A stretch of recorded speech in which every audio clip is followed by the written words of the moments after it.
कुछ न बताबै छियो। ठीक है बता। माँ गायत्री रिकॉर्डिंग स्टूडियो। माई के हम बियाह करबो, वो छौड़ी से बियाह करबो।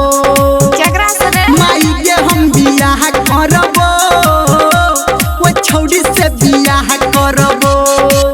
बाबू से कही के बात पटा ले, नहीं त न कहियो हम मरबो। माई के हम बियाह करबो, वो छौड़ी से बियाह करबो।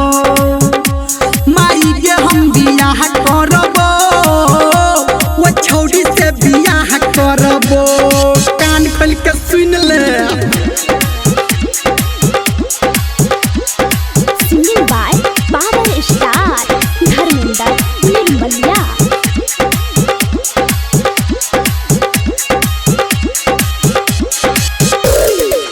हमारा पसंद के छैटी लड़की, हम जियो कारी छैटू गोरकी।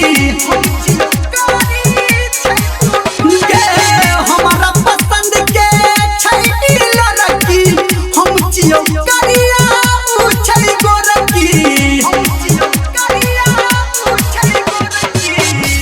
माई के हम ओ बोल ना। माई के हम बियाह करबो, वो छौड़ी से बियाह करबो। दूर जो।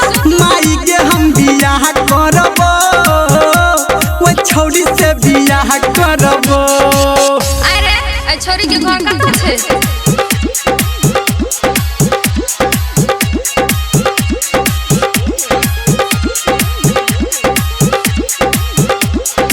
अभी आप सुन रहे हैं सावरिया म्यूजिक।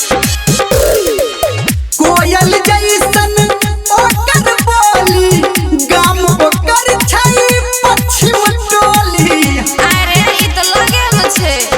बैना कोयल जैसन ओकर बोली, गाम ओकर छै पश्चिम टोली। गाम ओकर छै पश्चिम टोली। माई के हम रे आटी। माई के हम बियाह करबो, वो छौड़ी से बियाह करबो। अच्छा माई के हम बियाह करबो, वो छौड़ी से बियाह करबो। चल ठीक छे।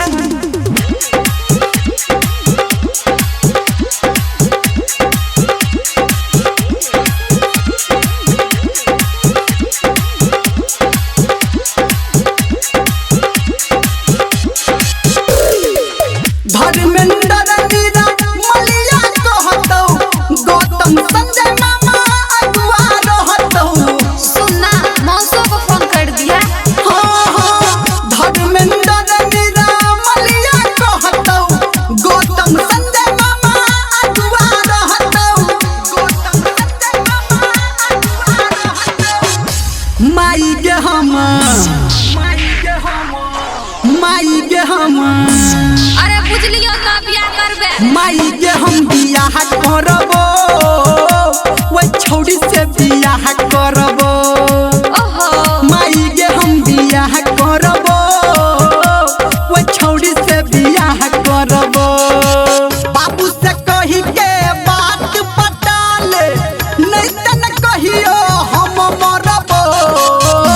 माई के हम बियाह करबो, वो छौड़ी से बियाह करबो।